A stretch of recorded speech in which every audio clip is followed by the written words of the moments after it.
Abacuque, capítulo 1, versículo 1. Posso ler, gente? O peso que viu o profeta Abacuque. Até quando, Senhor, clamarei eu, e tu não me escutarás? Gritarei violência, e não salvarás. Vá até o capítulo 2 agora. Sobre a minha guarda estarei, e sobre a fortaleza me apresentarei e vigiarei, para ver o que fala comigo, e o que responderei quando eu for arguido. Então o Senhor me respondeu e disse: escreve a visão e torna-a bem legível sobre tábuas, para que a possa ler o que correndo passa, porque a visão é ainda para o tempo determinado, e até o fim falará, e não mentirá. Se tardar, espera-o, porque certamente virá, não tardará.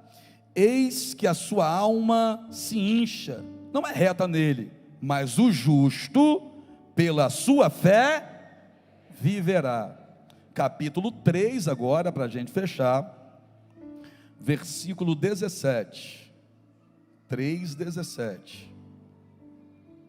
Porquanto, ainda que a figueira não floresça, nem haja fruto na vide, o produto da oliveira minta, e os campos não produzam mantimento, as ovelhas da malhada sejam arrebatadas, e nos currais não haja vacas, todavia eu me alegrarei no Senhor, e exultarei no Deus da minha salvação. Jeová, o Senhor é a minha força, e fará os meus pés como das servas, e me fará andar sobre as minhas alturas. Curva a sua cabeça. Senhor Deus, nós queremos esse avivamento, nós queremos essa chama acesa dentro de nós, e que essa chama permaneça, e que nada seja capaz de apagar essa chama. Assim como o Senhor falou por boca do profeta Isaías: se o inimigo vier contra nós como correntes de água, o Espírito do Senhor arvorará a sua bandeira contra ele. Não há nada que vá apagar a chama, que quem acende é o Senhor, no coração de cada vida que aqui está. Esse povo veio clamar, também veio adorar. Esse povo que veio clamar e adorar, também veio para lhe ouvir. E é isso que desejamos para esse momento, Senhor. Ouvidos atentos, coração rendido, fala, teus filhos ouvem, em nome de Jesus, amém? Pode se assentar dando glória a Deus aí.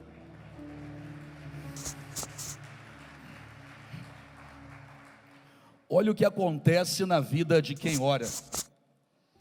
Olha a importância da prática da oração. Jesus mesmo ensina muito acerca de oração. Ele ensina tanto acerca de oração com as atitudes dele, que se tem uma coisa que os discípulos pediram a ele, foi exatamente isso: Senhor, nos ensina a orar. Porque Jesus estava sempre se entregando a essa prática sem esconder de ninguém. Jesus subiu os montes para orar. Quando? Antes de operar milagres, depois de operar milagres, Jesus estava sempre entrando em oração, sempre em comunhão com o Pai. Jesus então mostra na prática a importância para nós de estarmos sempre em oração. Jesus, por exemplo, vai narrar para eles, lá no Novo Testamento, não é claro, aquela parábola da viúva e do juiz iníquo, onde a viúva fica insistindo com um juiz que não amava os homens, de acordo com o texto, e nem temia Deus, e de tanta insistência da viúva, o texto vai dizer, Jesus diz, que o juiz parou e julgou a causa da mulher, dada a sua insistência.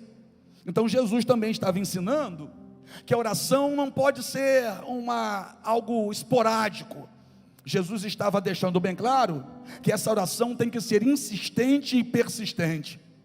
Ainda olhando para o Novo Testamento, o apóstolo Paulo vai nos ensinar que nós devemos orar sem cessar. É muito importante que a gente possa compreender isso, porque não existe vida com Deus que não seja pautada na oração.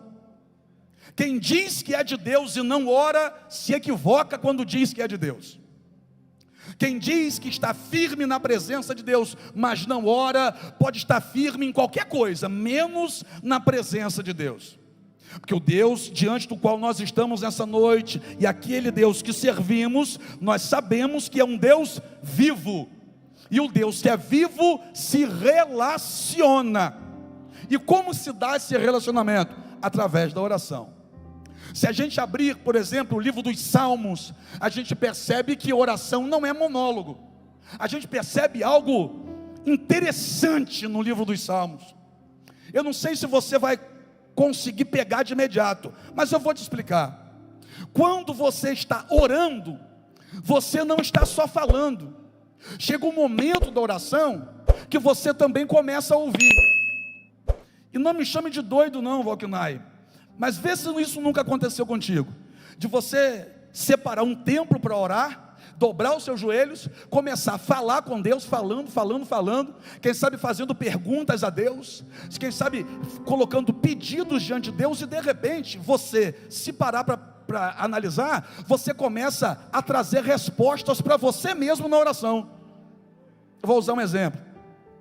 Senhor, me fortaleça, me levanta, eu preciso que o Senhor me levante. Aí de repente no meio da oração a gente começa a dizer assim, porque eu sei que é o Senhor que tem me levantado, porque eu sei que é o Senhor que tem me fortalecido. Ué, a gente começa a responder a nossa própria oração dentro daquilo que estamos apresentando a Deus. E o que é isso? É loucura? Não, porque quando eu abro a Bíblia nos Salmos, é exatamente isso que acontece lá. Quando a gente começa a ler os salmos, a gente percebe que o salmo é uma expressão do salmista para Deus. São orações cantadas. Os salmos são orações cantadas. Mas a gente percebe que dado o momento da oração cantada, a gente já não sabe mais se é o salmista falando ou se é Deus falando na boca do salmista. Porque por várias vezes, Deus toma a boca do salmista e começa a falar com o salmista no meio da oração que o salmista está fazendo. Quer ver um exemplo? Salmo 89. Salmo 89 é um salmo de Davi. E no Salmo 89, que é um salmo de Davi, chega um dado momento que Deus toma a boca dele. No meio da oração dele, Deus começa a dizer assim, achei a Davi meu servo, e com meu santo óleo ungi. A minha mão estará com ele, o meu braço fortalecerá. Aí já é Deus falando. Mas o que está saindo da boca de Davi. Mas é Deus que está falando com Davi, através da própria boca de Davi. Ficou confuso? Mas é assim que acontece. É porque quando você fala, esse Deus que ouve também responde. Você está entendendo ou não? Deus não só te ouve, Deus te ouve, mas se tu ficar ligado, no meio da oração Deus já traz resposta para você. No meio da oração Deus te renova. No meio da oração Deus te fortalece. No meio da oração Deus te levanta. Eu duvido que alguém dobre o joelho para orar, mas orar direito, orar com intensidade, e se levante da oração do mesmo jeito. Você pode dobrar o teu joelho moído, ralado, triturado, mas no meio dessa oração acontece um processo de renovo, de restauração, de fortalecimento, de modo que quando você ora como se deve orar, você levanta como Deus quer que você levante. Deus te fortalece no meio do processo da oração. E existem situações que você vai orar pedindo a Deus para mudar coisas, e Deus não vai mudar. Você ora a Deus pedindo a Deus para mudar alguma situação, mas Deus, ao invés de mudar aquela situação, Deus muda você. Deus muda você para que você se comporte de outra maneira diante da situação. Você pede a Deus para te livrar das perseguições no trabalho, mas a perseguição continua. Mas se você parar para pensar, você está lidando com isso de forma melhor. Por quê? Deus não mexeu lá, mas Deus mexeu aqui. Então Deus transforma a gente para que aquilo não abale mais tanto a gente como vinha abalando. Oração é como ar para os pulmões. Oração é como o batimento cardíaco. Se parar, a gente morre. Se a gente parar de orar, a gente morre. Moody certa vez disse assim: se eu não orar, não serei ninguém, mas se eu orar, eu serei quem Deus quer que eu seja. Ainda no livro de Provérbios, vou voltar lá, falar um pouquinho mais de Salomão. Salomão certa vez teve uma compreensão devido à sabedoria que recebeu de Deus acerca da oração. E ele vai dizer que a oração do ímpio Deus rejeita, mas a oração do justo é o seu contentamento. Ou seja, Deus tem prazer quando ouve a tua voz. Eu vou dizer de novo: Deus tem prazer quando ouve a tua voz. Eu quero fazer um exercício prático com vocês aqui. Quem aguenta dar glória a Deus aí? Então vamos lá, eu vou contar até 3 e todo mundo dá glória a Deus junto, tá bom? 1, 2, 3. Você é bom de ouvido, não é? Você ouviu a voz de cada um separadamente? Não. Eu conheço vocês, ou a maioria de vocês. Sei quem é aqui a maioria de vocês. Sei, por exemplo, quem são as pessoas que estão mais próximas aqui, que por hábito sentam sempre no mesmo lugar. Então eu sei que tem visitantes aqui hoje, e sei que tem gente aqui que sempre senta por aqui pela frente. Conheço vocês, conheço a voz de vocês, mas nesse momento em que vocês deram glória a Deus, eu não consegui separar a voz de um da voz de outro. Para mim soou como se fosse todo mundo glorificando ao mesmo tempo, sem que eu pudesse compreender quem glorificou mais alto ou mais baixo. Agora isso sou eu, mas quando Deus ouviu o que você acabou de fazer, Deus ouviu cada voz separadamente. O que eu quero dizer para você é que quando você ora, Deus tem um identificador de chamada no céu, e Deus sabe que quem está orando é você, quem está falando é você, quem está chorando é você, quem está gemendo é você. Deus conhece a sua oração. E se eu estou dizendo que Deus conhece a sua oração, logo, também estou afirmando que Deus ouve a sua oração. Então, se eu estou dizendo que Deus ouve a sua oração, tem alguma coisa errada com Abacuque. Abacuque não está bem. Porque olha o que ele vai dizer: até quando, Senhor, clamarei eu, e tu não me escutarás? Abacuque está tendo uma visão distorcida, devido à dor que está sentindo. Abacuque está vivendo ali um momento terrível. Foi contemporâneo de Jeremias, aquele período de cativeiro. Eita, o período difícil. E nessa complicação toda em que os caldeus se levantam contra o povo de Deus e prevalecem contra o povo de Deus, o que Abacuque está vendo? Abacuque está vendo o grande pisar no pequeno.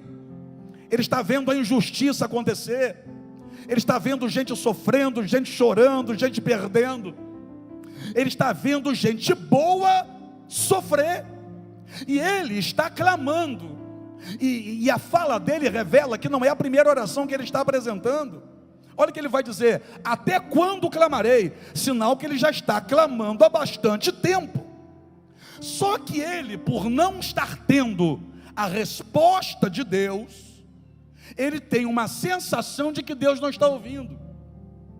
Não é porque Deus não responde na hora que eu quero, que isso quer dizer que Deus não está ouvindo. A Bíblia admite a possibilidade de Deus ficar em silêncio, mas tapar os ouvidos não, fechar os olhos não. Deus ouve a tua oração, mas Ele ainda não me respondeu. Aí você falou certo, ainda não respondeu, continue orando. Ainda não fez, continue pedindo. Ainda não abriu, continue batendo. Ainda não fez, continue procurando, porque aquele que pede recebe, o que procura encontra, e ao que bate a porta se abre. E Jesus ensinou que a gente tem que ter persistência. Olha para alguém e diga: continue orando.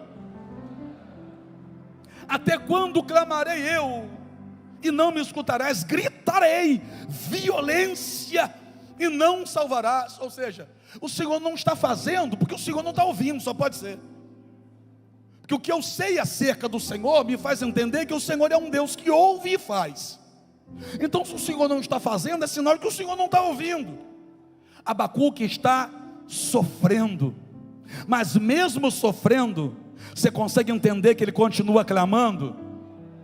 Mesmo sofrendo, mesmo frustrado, decepcionado, será que você consegue entender no texto que ele continua clamando?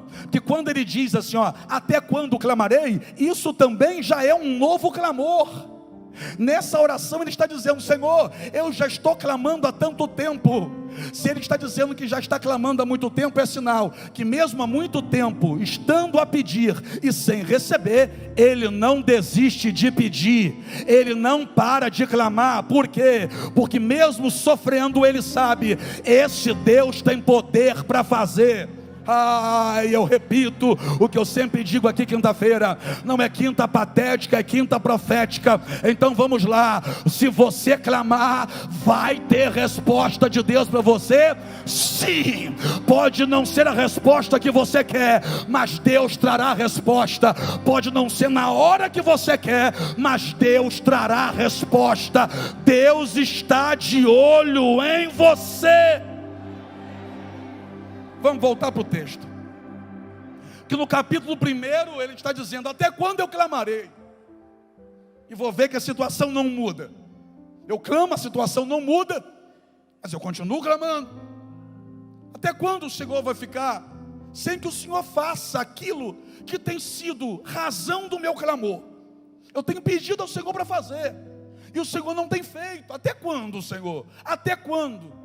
Isso é capítulo 1. No capítulo 2, o que ele vai dizer? No capítulo 2 ele vai dizer que ele vai se colocar na fortaleza e esperar o que Deus vai falar com ele. E que tipo de fortaleza é essa aqui que ele está falando? Ele está falando naquela posição em que ficavam os atalaias, em uma torre alta. O que ele está dizendo é o seguinte: eu vou subir nessa torre e vou ficar em vigília, e vou ouvir, parar para ouvir o que o Senhor tem a me dizer.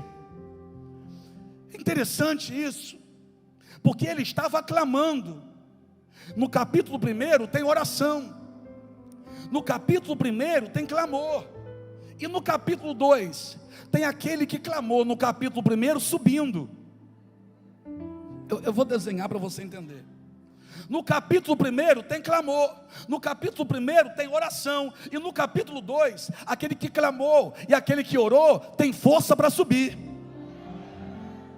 Você consegue entender que aquele que clama no capítulo 1 tem força para subir no capítulo 2? Aquele que chora, aquele que ora, aquele que busca, aquele que clama no capítulo 1 está subindo no capítulo 2. Por quê? Porque aquele que ora sempre terá força para subir. Aquele que clama sempre terá força para ir para lugares mais altos. Ai meu Deus, apóstolo, Deus ainda não fez, mas você está subindo. Deus ainda não fez, mas você está crescendo. Mas a resposta ainda não veio. Você não entendeu ainda que enquanto Deus não muda a situação, Deus está mudando você, levantando você, renovando você, fortalecendo você. Aleluia! Derramando unção sobre você. Antes de você orar, você era uma banana mole. Agora, depois de levar esse tempo todo buscando e clamando, você já não é mole como era antes. Deus, tem gente aqui que eu conheço, chegou na igreja, qualquer ventinho, não estou aguentando, fulano falou de mim, Beltrano fez fofoca com o meu nome. Era uma Maria mole, dava agonia, dá vontade de agarrar nas orelhas, torcer, sacudir a cabeça e dizer: vai orar, infeliz. E aí que está um tempo orando, buscando, clamando. E agora deixa quem quiser falar. Deixa falar do meu cabelo, da minha calça. Deixa falar do meu pé. Deixa falar do meu olho. Deixa falar do meu óculos. Deixa falar da minha voz. Se falar, é aí que eu vou clamar mais alto. Se reclamar pelo volume do meu glória, eu vou aumentar o volume do botão e vou dar glória a Deus mais alto ainda. Que é isso? Quem ora não tem tempo para mimimi. Quem ora está subindo com quem sobe. Quem ora não desce com quem está descendo. Quem ora cresce com quem está crescendo. Eu vou falar de novo. Quem ora não desce com quem está descendo, mas quem ora cresce com quem está crescendo. Aleluia, tem gente crescendo aqui dentro. você está mais forte, você está mais robusto, você está diferente. Como assim? Lucas 1:80. E o menino crescia e se robustecia nos desertos da vida. O deserto fez você clamar, e o clamor fez você crescer. Pegou ou não? Eu vou repetir.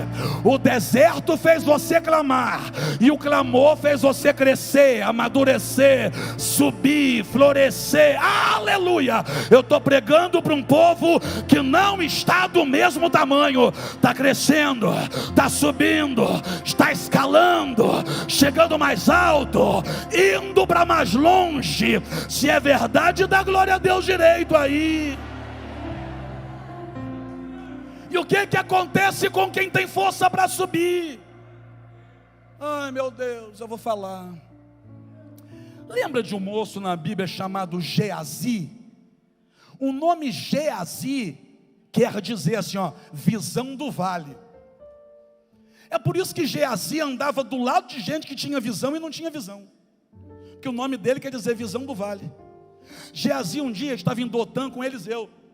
O exército inimigo cercou a casa em que eles estavam. Quando Geazi acordou e olhou, ele ficou apavorado e começou a gritar. Acordou Eliseu no grito: ai meu Senhor, nós vamos morrer. Olha isso. O nome Geazi quer dizer visão do vale, visão de baixo. Visão de baixo é limitada. Aí Eliseu acordou, olhou na mesma direção que Geazi estava olhando, olhou para ele e falou assim: calma, rapaz, fica tranquilo, vamos comer um pãozinho com mortadela, tomar um golinho de café. Que isso? Fica tranquilo. Por quê? Porque mais são aqueles que estão conosco do que aqueles que estão com eles. Porque quando Eliseu olhou, Eliseu viu que o lugar estava cercado de carros e cavalos de fogo. Deus tinha mandado um exército de anjos para aquele lugar, e Geazi não viu. Por quê? Que visão de baixo é visão limitada, e o nome dele quer dizer visão do vale. A visão do vale alcança aqui na frente só.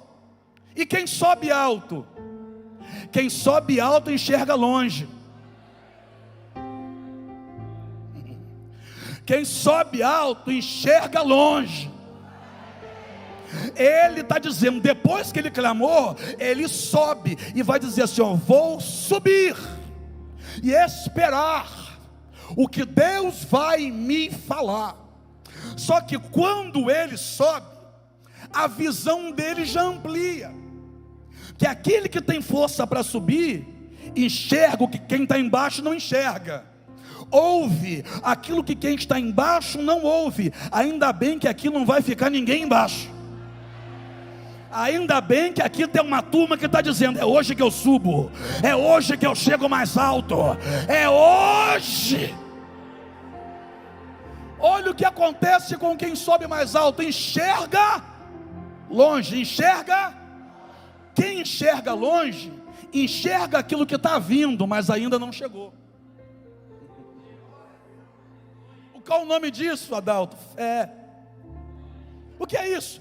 Quando a gente sobe alto, a gente enxerga longe. E quando a gente enxerga longe, a gente enxerga um socorro que está vindo.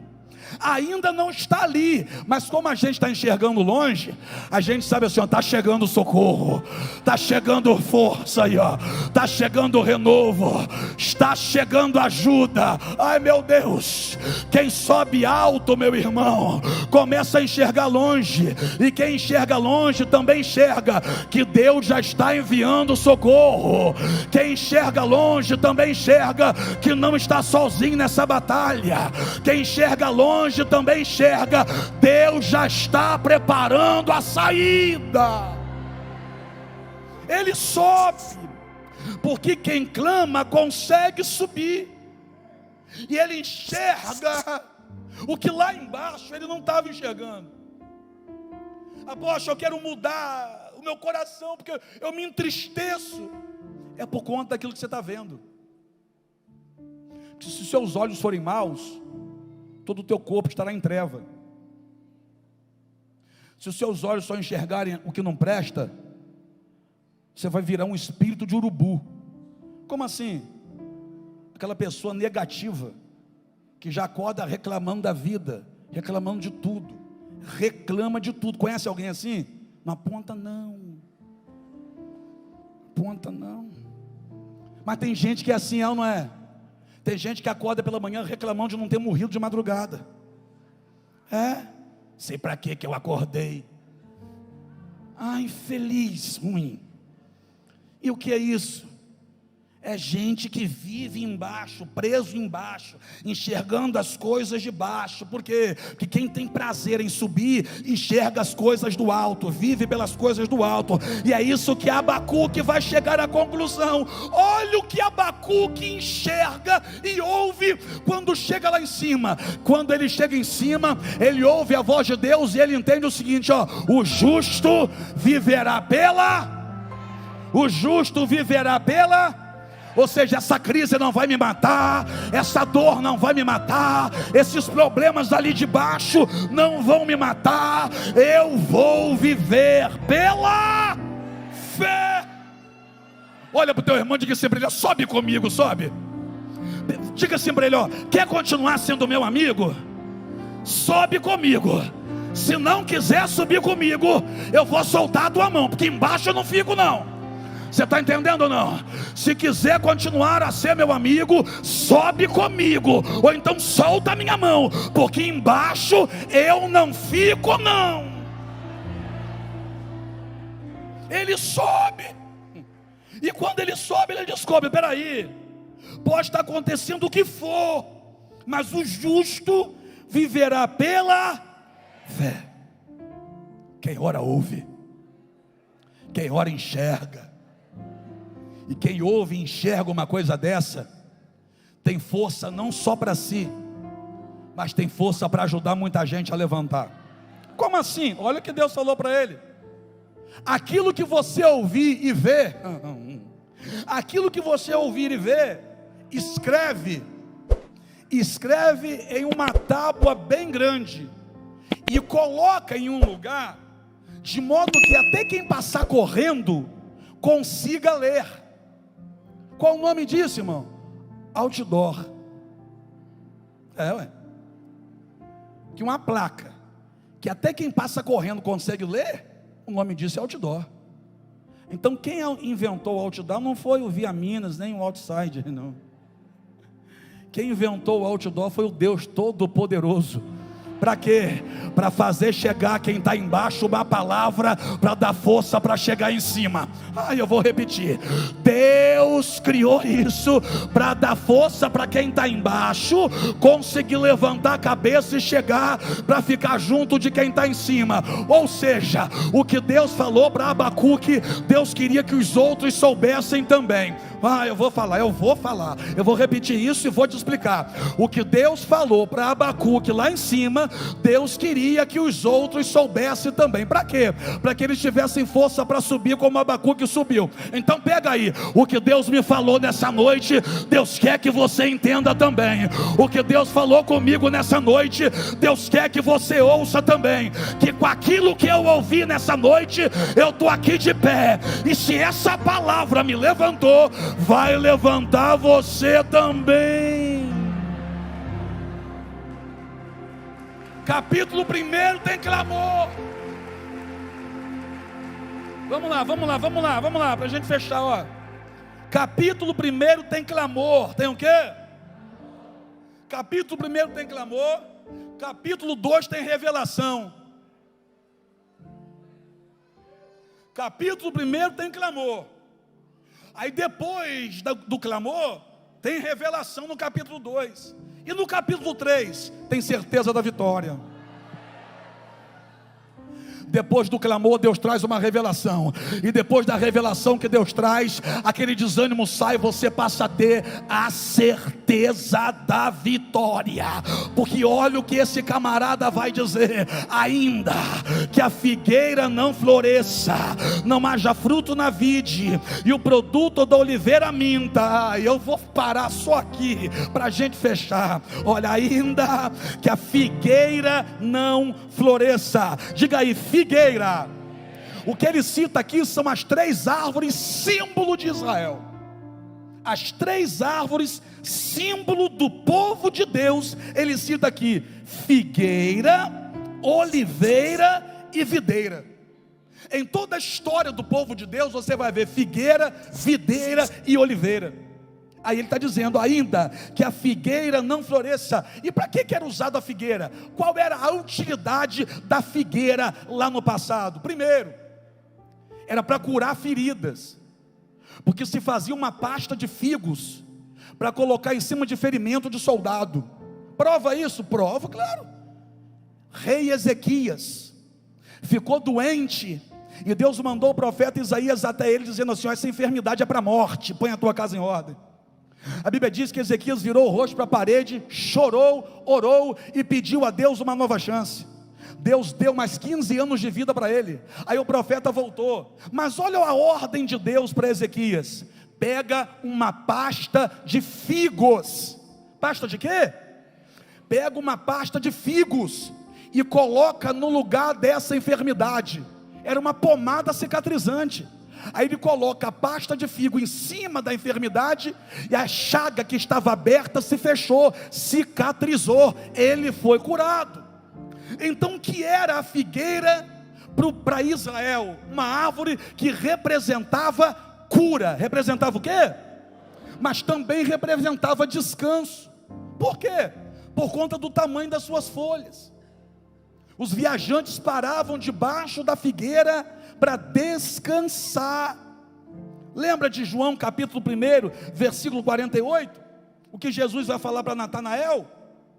Olha, antes de Filipe te chamar, Natanael, eu vi você sentado debaixo da figueira. A figueira também representava descanso. Aí olha o que Abacuque está dizendo: ainda que a figueira não floresça, e essas flores, as folhas da figueira é que traziam descanso para os viajantes. O que Deus está dizendo aqui através de Abacuque é o seguinte: ainda que não dê para descansar agora, mesmo assim eu vou continuar confiando no Senhor. Tudo o que eu queria era um período de descanso, mas olha aqui para mim, nem sempre dá para descansar. Tem momentos que a gente tem que renovar, é caminhando mesmo. A gente tem que buscar renovo, é na atividade. Não dá para cruzar braço, não dá para ir para a praia, não dá para ficar bebendo água de coco, é debaixo de pressão. Mas mesmo debaixo de pressão, se a figueira não oferecer descanso, Deus está dizendo: se a figueira falhar, eu não falho. Se a figueira falhar, eu não falho. Ou seja, se não tiver descanso aí, eu sou descanso para você. Ainda que a figueira não floresça, que não haja fruto na vide. Repita comigo: vide. E qual era o produto da videira? Qual era o produto da videira, gente? A uva. A uva. E o que o vinho representa na Bíblia? A alegria. Representa o quê? O que Deus está dizendo é o seguinte: ainda que o tempo seja de choro, ainda que a videira esteja falhando, ainda que não haja o produto da videira, ainda que não tenha vinho que represente alegria, ainda que aí na terra não tenha alegria, eu sou a alegria que você precisa. Ainda que o produto da oliveira minta. O que é o produto da oliveira? A azeitona, que era prensada para ser arrancado o azeite. O azeite também era usado para cicatrizar a ferida. O azeite também era usado para cicatrizar a ferida, e também era usado como moeda de troca. Ainda se faltar azeite para vocês, eu continuo sendo o provedor de vocês, eu continuo sendo aquele que garante o sustento de vocês. O que Deus está dizendo é o seguinte: ainda que as 3 árvores que são símbolo de Israel falharem, eu não falho, eu não falho. Olha aqui para mim: se o teu amigo falhar, Deus não falha. Se o teu pai falhar, Deus não falha. Se a tua mãe falhar, Deus não falha. Se o teu cônjuge falhar, Deus não falha. Se o altar aqui falhar, Deus não falha.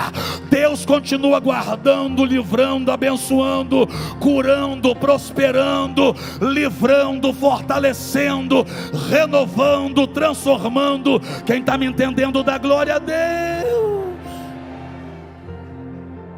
O que Abacuque está dizendo agora? O que Abacuque está dizendo é o seguinte: olha, a minha fonte de alegria deixou de ser coisas. A minha fonte de alegria não é mais problema resolvido. A minha fonte de alegria é a presença do Senhor. Termino dizendo o seguinte: ele começa questionando, mas termina adorando. Até quando clamarei e o Senhor não vai me ouvir? Ainda que a figueira não floresça, ainda que não haja fruto na vide, ainda que o produto da oliveira minta, todavia eu me alegrarei. Vamos lá, você sabe cantar, né? Ainda que não haja fruto na vide, todavia me alegrarei.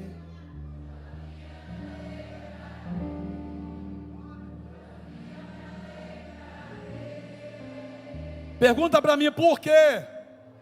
Eu não me alegro por aquilo que ele fez, eu me alegro pela certeza, ele vai fazer. Eu não preciso primeiro que ele faça para depois eu me alegrar. Eu já me alegro porque eu tenho ele. E se eu tenho ele, eu tenho uma certeza: ele vai fazer. Deixa eu ver quem sabe que ele vai fazer. No teu casamento ele vai fazer, na tua casa ele vai fazer, nos teus negócios ele vai fazer, na tua saúde ele vai fazer, nos teus filhos ele vai fazer, no teu chamado ele vai fazer. Só quem crê nisso dá um pulo dessa cadeira e vem terminar adorando. De repente chegou aqui questionando, mas vai sair daqui adorando. Ele começa questionando, mas termina adorando. Olha aqui, já não importa mais como você começou o seu dia, o que importa é como você vai terminar esse dia hoje. Começou o dia reclamando, né? Começou o dia se lamentando, né? Começou o dia falando, né? Vai terminar o dia adorando.